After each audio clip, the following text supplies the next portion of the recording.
1 Samuel chapter 23.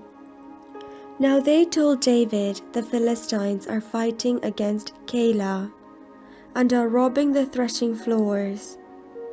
David inquired of the Lord, "Shall I go and attack these Philistines?"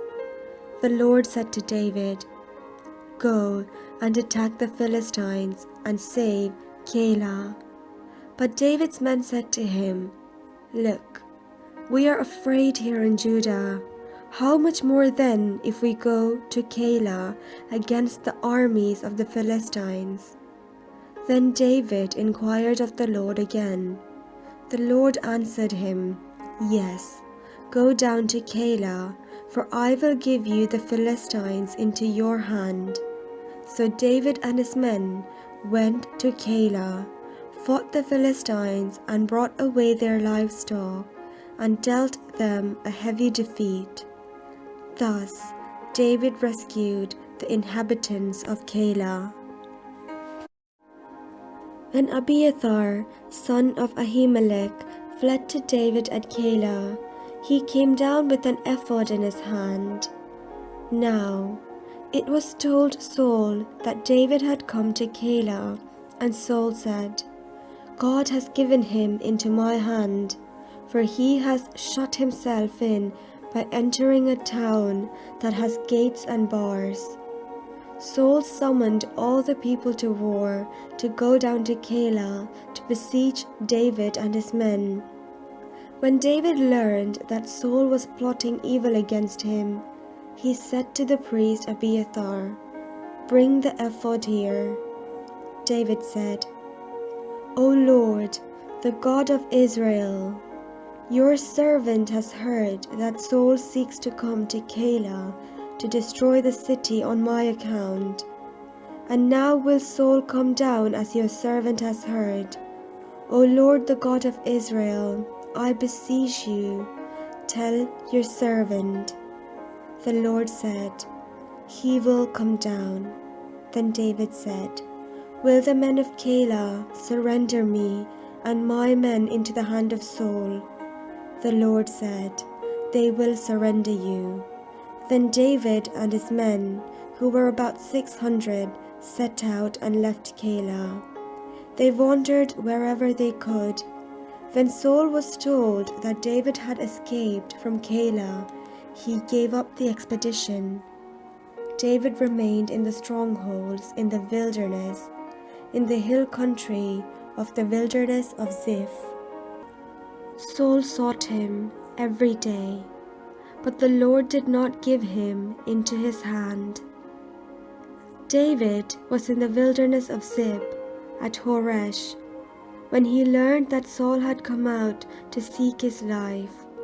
Saul's son Jonathan set out and came to David at Horesh. There he strengthened his hand through the Lord. He said to him, "Do not be afraid, for the hand of my father Saul shall not find you. You shall be king over Israel, and I shall be second to you. My father Saul also knows that this is so." Then the two of them made a covenant before the Lord. David remained at Horesh, and Jonathan went home. Then, after some Ziphites came up to Saul at Gibeah and said, "David is hiding among us in the strongholds of Horesh, on the hill of Hakilah, which is south of Jeshimon. Now, O king, whenever you wish to come down, do so, but our part will be to surrender him into the king's hand." Saul said, "May you be blessed by the Lord for showing me compassion. Go and make sure once more. Find out exactly where he is and who has seen him there, for I am told that he is very cunning. Look around and learn all the hiding places where he lurks, and come back to me with sure information. Then I will go with you.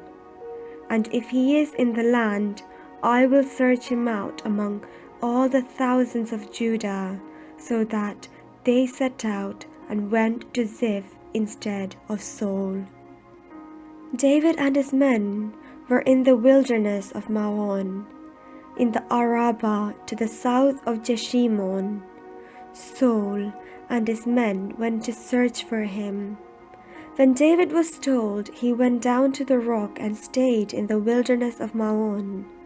When Saul heard that, he pursued David into the wilderness of Maon. Saul went on one side of the mountain, and David and his men on the other side of the mountain. David was hurrying to get away from Saul, while Saul and his men were closing in on David and his men to capture them. Then a messenger came to Saul, saying, "Hurry and come, for the Philistines have made a raid on the land." So Saul stopped pursuing David and went against the Philistines. Therefore, that place was called the Rock of Escape. David then went up from there and lived in the strongholds of En-gedi.